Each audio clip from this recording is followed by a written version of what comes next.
as I greet you with Assalamu alaikum wa rahmatullahi wa barakatuh from my home here in Gombak in Kuala Lumpur, and as I seek to address you on the subject, the very important subject of Russia, Syria and Akhirul Zaman, which is a part of the lecture that I could not deliver when I was cut short in my last lecture on the Zionist attack on Syria. That lecture on the Zionist attack on Syria has provoked such a sorry response from so many who have chosen to comment on YouTube to the lecture. Some of the comments frivolous, some of the comments vulgar, and some of the comments otherwise sinful, that I have been forced to now take certain steps in order to restore conformity or an effort to restore conformity with the norm given in the Quran, where Allah says, "Ba'da'udhu billahi minash shaitanir rajim, qulu lin-nasi husna." When you speak, when you write, when you address, when you comment, do so in a manner which is becoming. And qulu qawlan sadida, when you speak, do so in a straightforward way, not hiding behind pseudonyms and so on. There are many ways in which we can approach the subject of the Zionist attack on Syria. In my last lecture, I attempted to examine the validity of the view that a jihad is being waged in Syria. And I used the verses of the Quran to establish that you cannot wage a jihad with assistance from the enemies of Islam, with assistance from those from whom you are prohibited by the Quran from accepting assistance. I use Surah Al-Ma'idah, verse number 51, to point out that the Judeo-Christian alliance, which today is the Zionist Judeo-Christian alliance, which has NATO as its military arm, and Saudi Arabia and Qatar and Libya and Turkey as able and willing and enthusiastic members of that supporting and that NATO alliance, clients of the Zionist Judeo-Christian alliance, are actively supporting and funding and training people who are going into Syria to wage that so-called jihad. You should not be angry with me. No, when I point out that this cannot be a valid jihad, when support is coming from these people, weapons are coming from these people, financing is coming from the US Congress, openly, from France, from Britain, openly, they're doing it openly.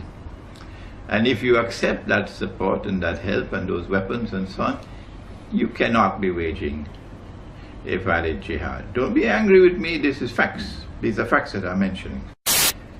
But then there are those who say we are not at all in any way connected with these Zionists, Saudi Zionists and Qatar Zionists and Libyan Zionists and Turkey's NATO ally, Turkey the NATO ally. We do not accept weapons from them. We do not accept money from them. We do not accept any help from them. Well, I want to suggest to you that a valid jihad cannot be waged alongside an invalid jihad being waged actually by the enemies of Islam. That's not possible. No thinking Muslim will attempt to wage a valid jihad alongside an invalid jihad. What will happen is that as soon as those who have the upper hand in power, and the Quran tells us it's Gog and Magog, they're the ones who control power in the world today. This is my eschatology. If you differ with me and you hold to the view that Gog and Magog have not been released and they're not the ones who control power in the world today, then could you kindly do something? And I'm speaking respectfully, not in any way derogatorily. Would you kindly at least show some integrity by going and searching for the barrier built by Zulkarnain, which is built of iron and blocks of iron coated with copper, and which should still be standing somewhere in the world today, high up in the sky, between mountains. If Gog and Magog have not been really, don't come with this frivolous nonsense. And I make no excuse for that language. That the barrier somewhere underneath the earth, that's Disneyland. That's eschatology. So a valid jihad cannot be waged alongside an invalid jihad. And when those who today are waging the so-called jihad in Syria with money from Saudi Arabia and Qatar, and weapons and men from Libya and from Turkey and so on, when they gain the upper hand, and if, God forbid, they were to succeed, and they were to bring down the regime of the Syrian regime, the first thing that they will do, my brothers, is to hunt you down. Those of you who are sincerely struggling to struggle in the way of Allah without in any way being associated with the enemies of Islam, you're going to be hunted down like rabbits, and they will ensure that you are either eliminated or driven out. So before that day should happen, you should understand from an eschatological viewpoint and a theological viewpoint that not only do you not wage a valid jihad alongside an invalid jihad, but secondly, there is no way that those who are the people of Gog and Magog will not overcome those who are opposed to them in the long run until Nabi Isa alayhi salam returns and they are destroyed. They will always have the upper hand because they are a people created by Allah with power so powerful that none but Allah can destroy them. This is Sahih Muslim. And so for your own sake, I urge you not to seek to wage any valid jihad alongside any invalid jihad anywhere on the face of the earth. And protect yourselves, for tomorrow they're going to come after you like rabbits. Israel wants to rule the world. And the recent Israeli apology to Turkey sends a message, which I mentioned in my last lecture, that they are now ready to provoke what will eventually become the Third World War, or what will eventually become what Nabi Muhammad ﷺ described as the Malhama. There will be Malahim ending with the Malhama al-Kubra. I said that it is likely to be a Turkish attack on Syria. NATO, therefore, attacking Syria because Turkey is a NATO member. And what they're doing is actually baiting Russia. There are other aspects to the analysis. They have wanted to install a militantly Islamic regime in Syria, a Salafi regime in Syria that would spit blood and fire against Israel in such a way that Israel can use CNN and Al Jazeera to portray to the world that Israel is now in mortal danger, and therefore get casus bellum, a justification for waging the big wars against the Arabs that have been pre-planned. But you know about this analysis of mine. I made this analysis in Sydney, how long was it, 2000? So they have finessed this methodology of how to bring the masses out onto the streets. And this is what is about to occur. As the masses go out onto the streets, the ones who are going to be targeted are the pro-American regimes in the Arab world. The objective? To get one or more of these regimes to fall through massive demonstrations, anti-American and anti-Israeli demonstrations.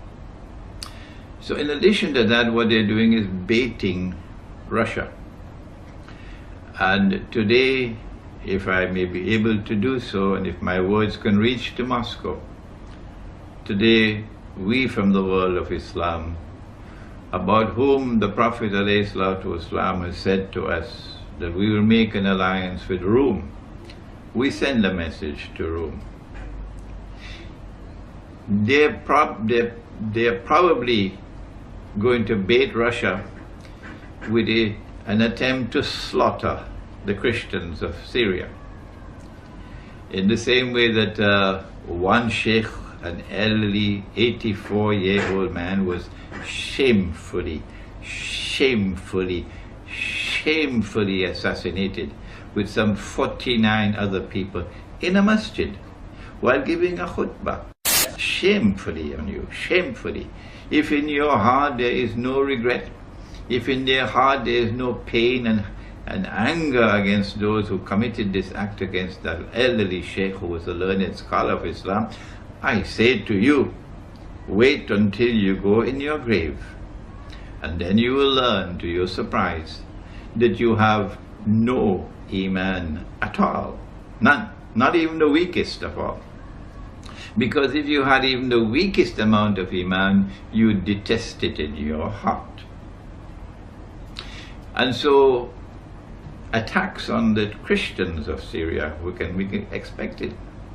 Who are these Christians? We know that there are two kinds of Christians in the world. There was Rome, and when Allah sent down the verse of the Quran, Ghulibatir Rome, He was referring to Constantinople, to the Byzantine Eastern Christian Empire.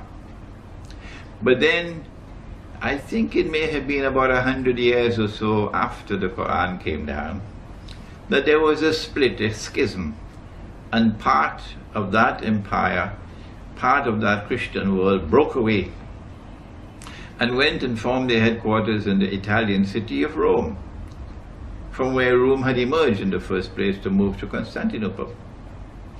And then came the Roman Catholic Church. And so you have Western Christians and Eastern Christians. It is the Eastern Christians that Allah is referring to, the ones who remain in Constantinople, when he spoke about Rome. And Nabi Muhammad ﷺ said that we will make an alliance with Rome.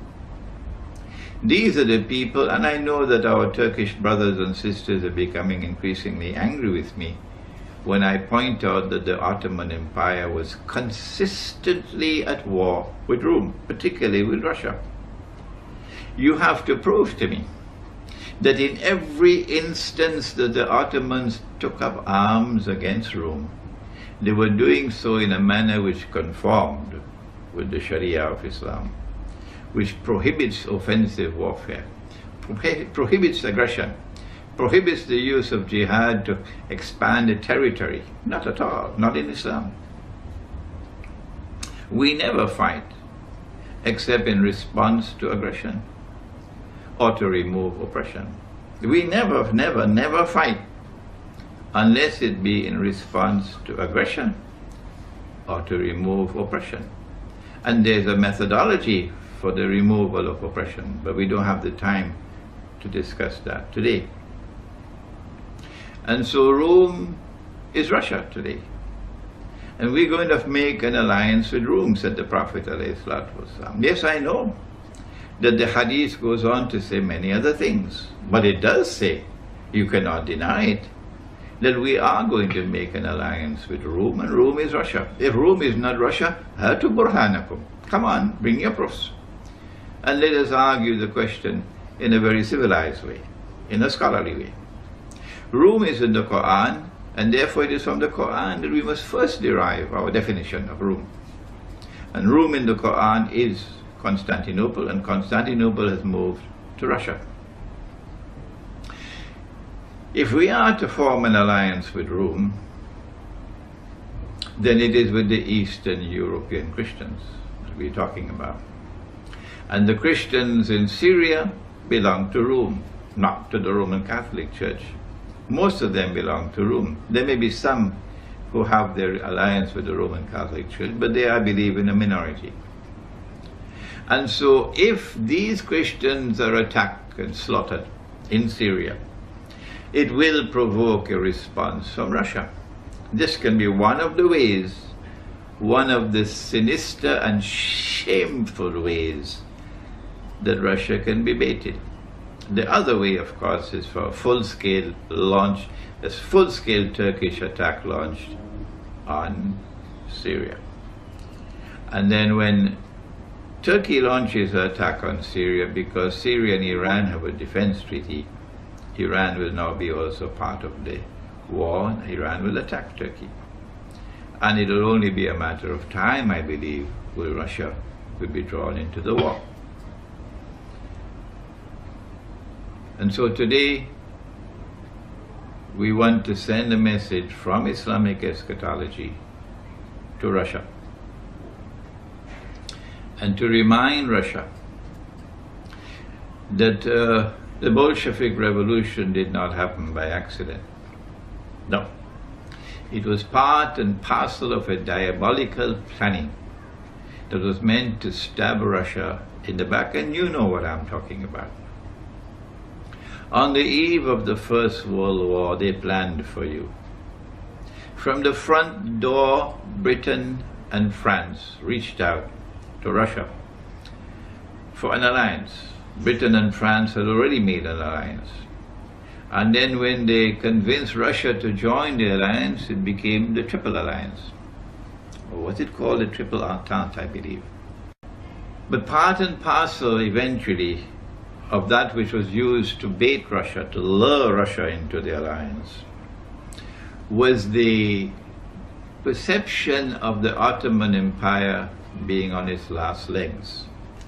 The Ottomans had been beaten in the Balkans, and they were now vulnerable because of the loss of the European territories of the Ottoman Empire. Constantinople was vulnerable from a Bulgarian attack, for example.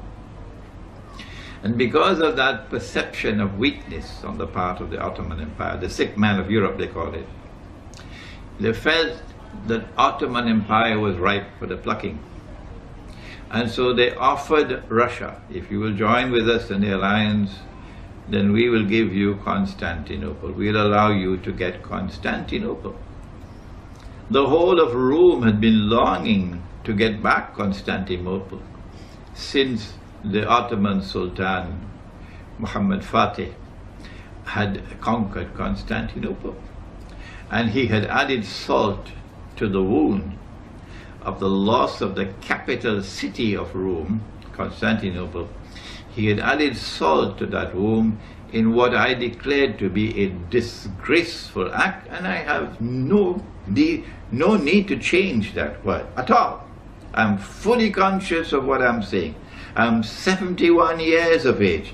I have spent my life in the study of Quran and the Hadith, in the pursuit of Islamic knowledge. And so I have some credentials to speak.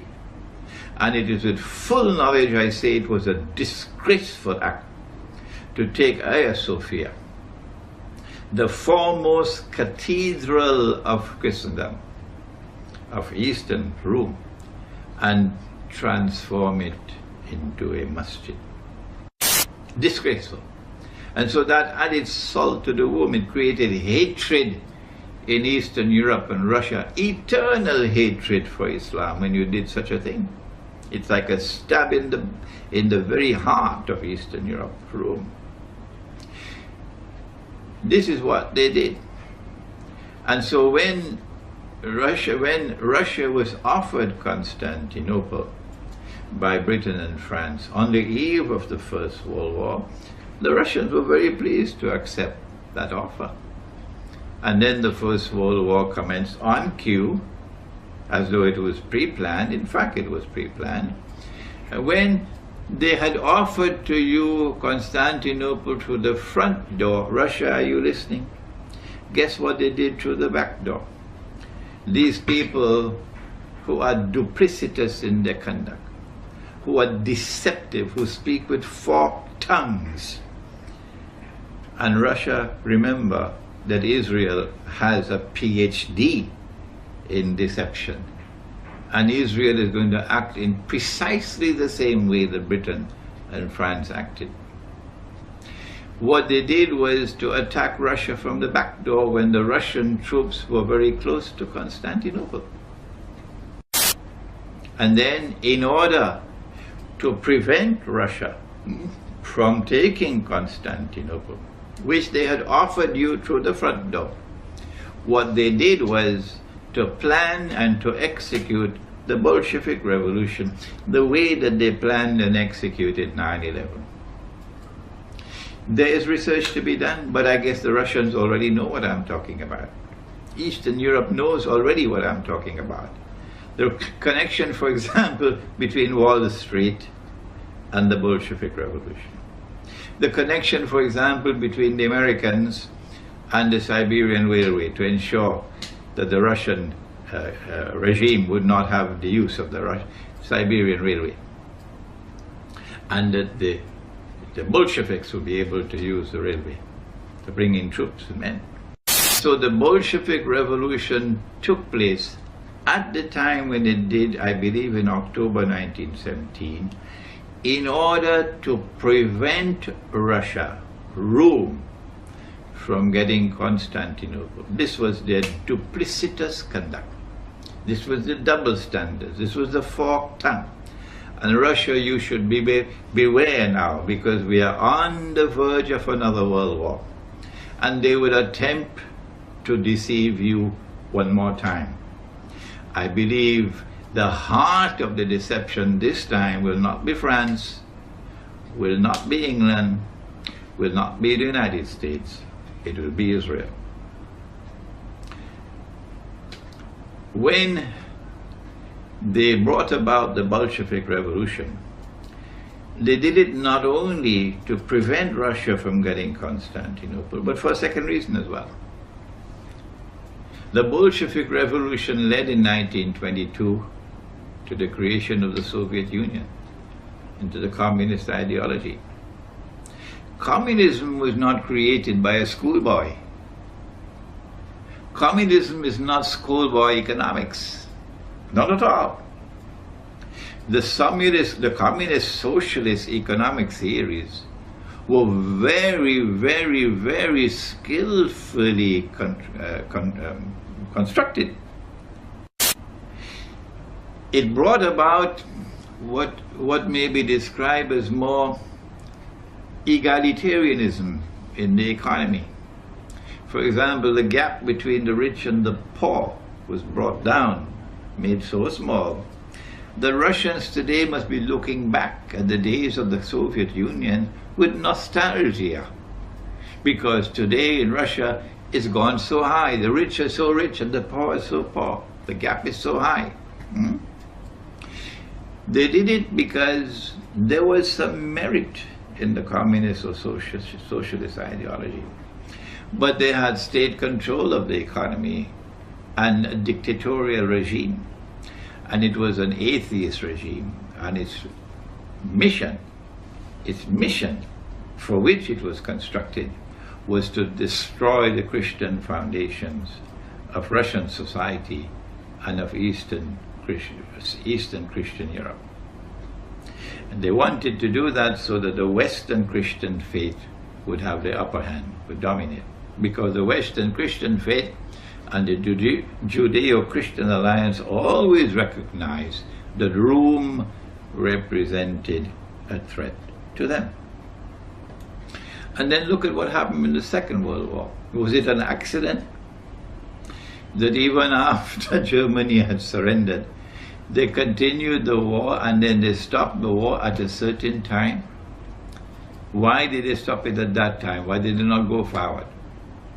The reason why they stopped the war at the time that they did is so that the Soviet Union would have total control over Rome.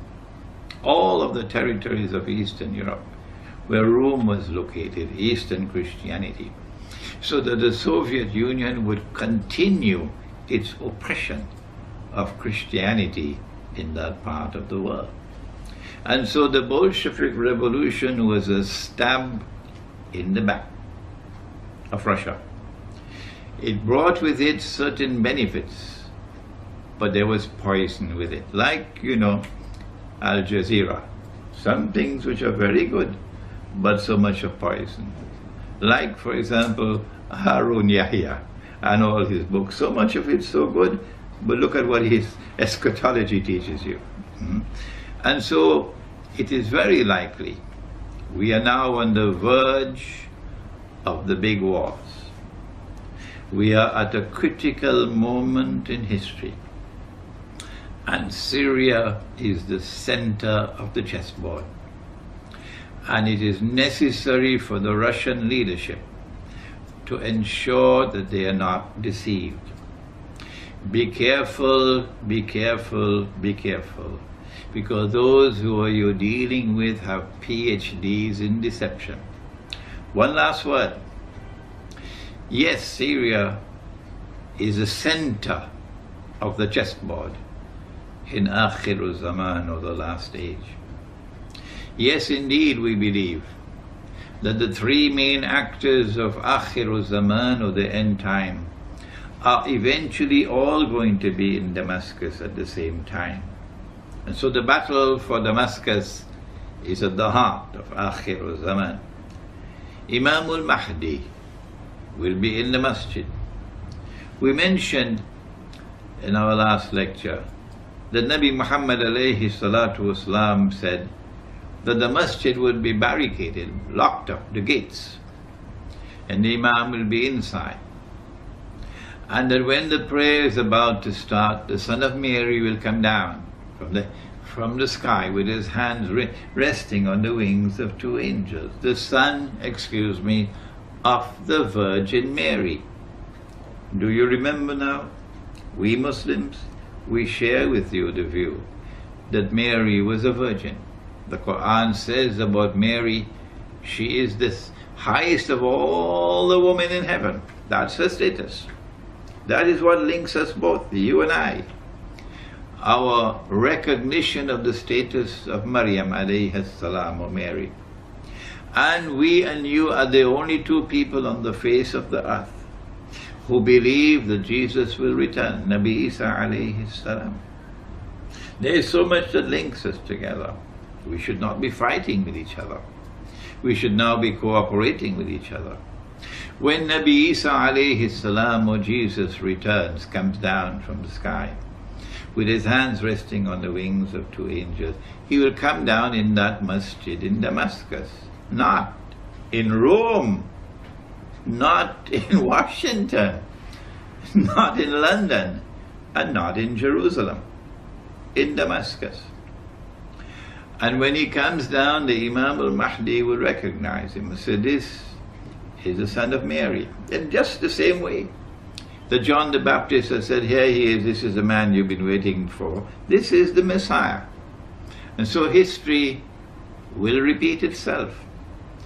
The divine plan is that of positive recognition. Firstly, through John the Baptist, Nabi Yahya alayhi salam, and now for the second time with Imam al-Mahdi. And the Imam will ask Jesus alayhi salam to lead the prayer. And he will say, no, the people have appointed you as Imam, or prayer leader, so you lead the prayer. And after the prayer is over, he will say, open the gates. Meaning that the masjid, or the house of Allah, is barricaded, blocked with gates, which is a taste of things to come. They have already assassinated one Sheikh, Sheikh Muhammad Saeed Ramadan al-Bhuti rahimahullah. Shame on you, shame on you, shame on you for what you did to him. And may Allah grant him the highest heaven, Jannatul Firdaus. Ameen. He is Shaheed, and those who kill him are going to be in the hellfire, because this is not Islam. This is not Islam. And we've just got the report that they beheaded another one and dragged his body through the streets. I do not know as yet if this is a correct report, but it came from the Iranian Press TV, I think it's called. Just came in. If this is also true, then shame on them, shame on them, shame on them. And so the masajid are going to be barricaded now, because these people have a thirst for blood in them that they will do anything. They're getting into a frenzy now. I don't know whether they're going to come after me as well. They're getting into a frenzy. Their blood is boiling. They cannot accept anything else except victory. That we have to bring down the Syrian regime. So you're dealing with the people who have gone mad. When Nabi Isa alayhi salam returns, these two are going to be in the masjid. Two main actors of Akhir Zaman, and the third one will be outside, namely the Antichrist. Every Eastern European Christian knows about the Antichrist, Dajjal, the false Messiah. And so all three actors of Akhir Zaman, three main actors of Akhir Zaman, individuals that is, Gog and Magog groups, these are three main actors of Akhir Zaman, are all going to be in the same place, in Damascus. And so the struggle for Damascus is intricately linked with Akhir Zaman, the end time. And Russia has to be very careful. I mentioned in my last lecture that there is a methodology for the study of the Quran which allows us to recognize multiple meanings for the Quran. That an event took place and the Quran referred to that event, but that does not restrict it to that particular moment in space and time. That the Quran can have other applications as well. And I pointed out to you the verse in which Ibrahim alayhi salam, or Father Abraham, was commanded to sacrifice his son, his only son. At that time, only Ismail alayhi salam was his son. Nabi Ishaq alayhi salam was born later. But that's a difference between us and you, which we attribute to the changes which took place in the Torah. I have a book entitled The Religion of Abraham and the State of Israel, a view from the Quran, in which I have offered a Quranic explanation of these problems that exist between us. It is at that time when Nabi Isa alayhi salam returns and the attack takes place, that we will see forces unleashed which will take us to the end time.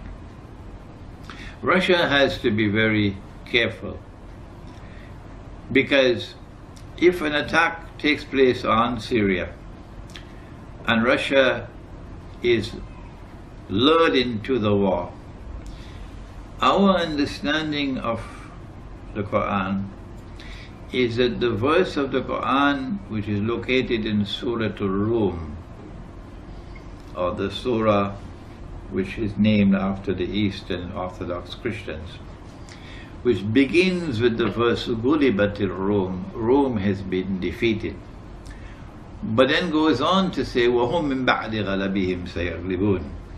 I mentioned in my last lecture that this actually took place at that time while the Prophet Muhammad ﷺ was alive. The Rome was defeated, and then within bid'ah sinin, 3 to 9 years, Rome overcame the Persian Empire and emerged victorious. And I suggested that this is going to be repeated in the end time. That when Russia is baited into this war, which is coming, which is around the corner, while so many of the scholars of Islam are either asleep or drinking Tetari, I don't know why, they will not comment on contemporary affairs using the Quran and the Sunnah. I don't know why. When Russia is baited into this war, and the Russians are ready and willing, when President Vladimir Putin was flying back from the conference in Durban, at 3 o'clock in the morning he gave the order for a naval exercise in the Black Sea. 3 o'clock in the morning. And Russia is going to be lured into the war. And we are standing at the doorstep now of that great war, which is going to lead to many other wars. The message we have to send to you today, if our interpretation of the Quran is correct, is that you should not be dismayed by any initial setback or defeat. But that if we are correct, that you will eventually overcome the NATO forces. And that victory will come at the time when you join with us in that alliance, and that alliance conquers Constantinople. This is what Prophet Muhammad has prophesied. Allah's blessings be upon him. He has prophesied that we will conquer Constantinople. It is time for Turkish Muslims to listen to me dispassionately. Put aside all your nationalist fervor and listen with thinking intact. That the conquest of Constantinople prophesied by Nabi Muhammad ﷺ has not as yet taken place. It is still to come. And at that time when it comes, and every Turkish Muslim who despises Turkish membership in NATO, which despises Turkish military alliance with Israel, which despises Turkish economic ties with Israel, where we were buying so many weapons from Israel. You despise that, and you are opposed to Zionism. Every Turkish Muslim will on that day join in the army, about which the Prophet said, لَتَفْتَحَنَّ الْقُنْسْتَنْتِنِيَّةَ, you'll most certainly conquer Constantinople. وَلَنِعْمَ الْأَمِيرُ آمِرُهَا, and what a wonderful Amir or commander that will be. وَلَنِعْمَ الْجَيْشُ ذَلِكَ الْجَيْشُ, and what a wonderful army that would be, of which he will be the commander, which will conquer Constantinople. Not only would the Turkish Muslims be members of that armed force which will conquer Constantinople, those Turkish Muslims which despise NATO, but the whole world of Kurd, the Kurdish people who have been oppressed, those Kurds who have been oppressed, and who still, like Salahuddin Ayyubi, have the love of Islam in their hearts. All of them are going to be part of that army, and we'll jointly struggle to liberate Constantinople. The liberation of Constantinople is part and parcel of the grand scenario which will witness Rome being victorious over its enemies. And the victory of Rome spells the end of Israel.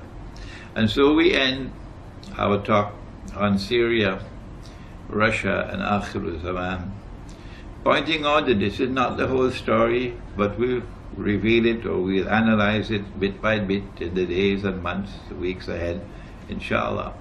We hope and pray that you will now go to the website where the whole lecture is going to be placed, and that you will carefully consider the comments that you make, that you'll make scholarly comments, well thought out comments, so that you'll add to the intellectual richness of the discourse, and that you will ask questions not frivolously but seriously, and that we'll be able to delete all the frivolity and all the obscenity and vulgarity.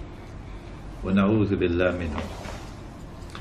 And that, inshallah, I promise you that I will from time to time intervene in the discussion to respond to comments being made, to respond to those who differ with me, and I always benefit from those who differ with me. I never seek to stamp out opinions that are different from mine. Not at all. That's not my way of scholarship. And I will also attempt, inshallah, to try to answer your questions. And may Allah bless you all. Assalamu alaikum wa rahmatullahi wa barakatuh.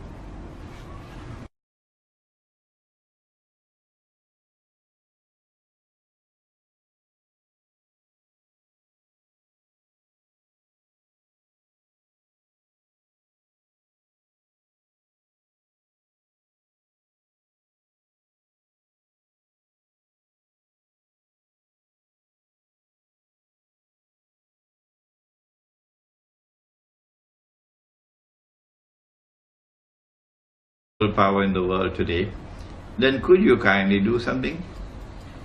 And I'm speaking respectfully, not in any way derogatorily.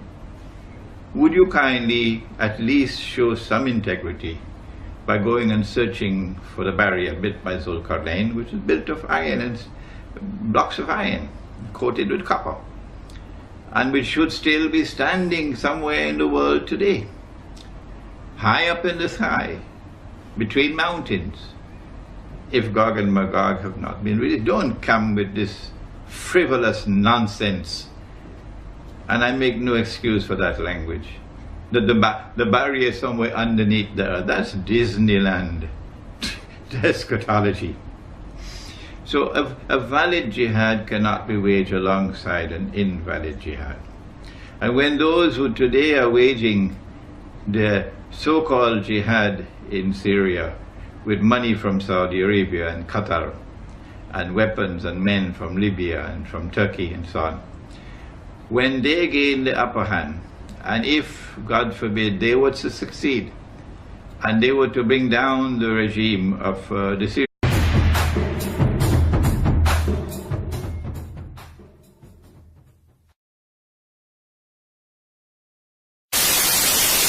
as I greet you with Assalamu alaikum wa rahmatullahi wa barakatuh from my home here in Gombak in Kuala Lumpur, and as I seek to address you on the subject, the very important subject of Russia, Syria and Akhirul Zaman, which is part of the lecture that I could not deliver when I was cut short in my last lecture on the Zionist attack on Syria.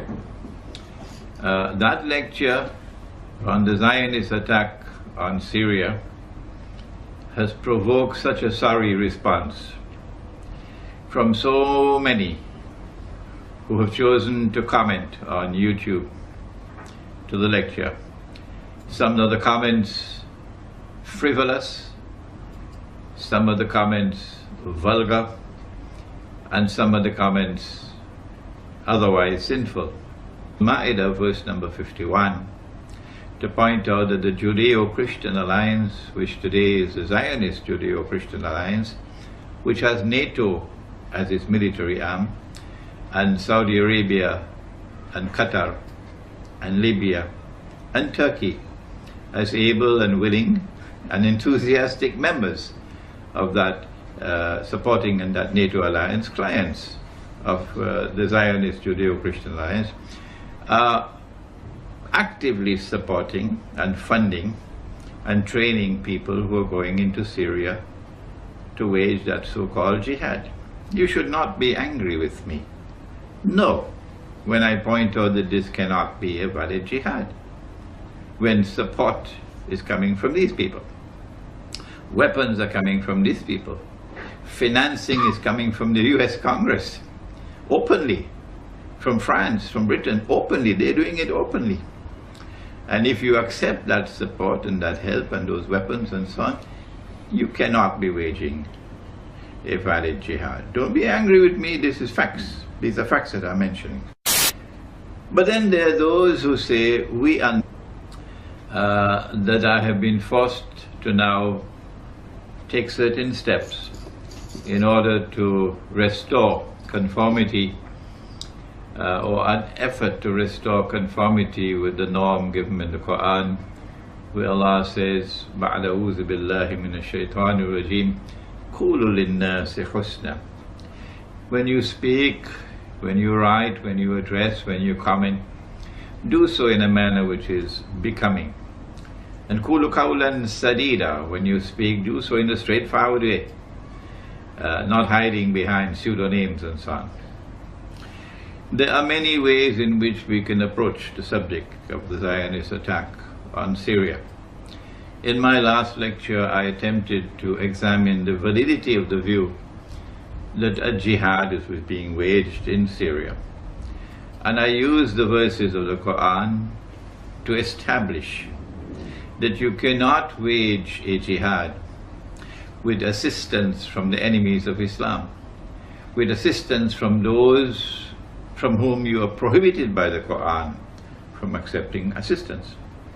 Are you sort of not at all in any way connected with these Zionists, Saudi Zionists and Qatar Zionists and Libyan Zionists and Turkey's NATO ally, Turkey the NATO ally?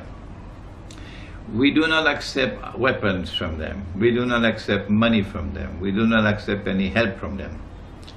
Well, I want to suggest to you that a valid jihad cannot be waged alongside an invalid jihad being waged actually by the enemies of Islam. That's not possible. No thinking Muslim will attempt to wage a valid jihad alongside an invalid jihad. What will happen is that as soon as those who have the upper hand in power, and the Quran tells us it's Gog and Magog, they're the ones who control power in the world today. This is my eschatology. If you differ with me and you hold to the view that Gog and Magog have not been released and they're not the ones who control